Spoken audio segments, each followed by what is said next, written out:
তো তোমরা যদি বাড়িতে বসে সিক্স প্যাক বানাতে চাও তো চলো এই 5টা এক্সারসাইজ ফলো করো, তো তোমাদের সিক্স প্যাক হয়ে যাবে। তো 5টা ওয়ার্কআউট করে তোমরা ফলো করতে হবে। তো চলো দেখা যাক ওয়ার্কআউট করো। তো ফার্স্ট টাইমে তোমরা এরকম, এটা তোমরা 10টা করে 3 সেট করে নেবে। তো সেকেন্ড তোমরা এটা করবে, এটা তোমরা 10টা করে 3 সেট করে নেবে।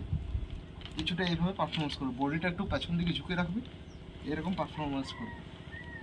তো তোমরা 3 নম্বর ওয়ার্কআউট করবে, কিছুটা এরকম করে হাত দুটো নিয়ে এইভাবে পারফরমেন্স করবে। এটা তোমরা 20টা করে 3 সেট করে নেবে। তো তোমরা 4 নম্বর ওয়ার্কআউট করবে, কিছুটা এইভাবে পারফরমেন্স করবে। এটা তোমরা 10টা করে 3 সেট করে নেবে। তো লাস্ট ওয়ার্কআউট করবে 5 নম্বর ওয়ার্কআউট প্র্যাঙ্ক। তো তোমরা কিছুটা এইভাবে পারফরমেন্স করবে। এটা তোমরা হোল্ড আর চেষ্টা করবে, 1 মিনিট করে হোল্ড থাকবে, 3টে করে সেট করে নেবে। কিছুটা এইভাবে পারফরমেন্স করবে তোমরা।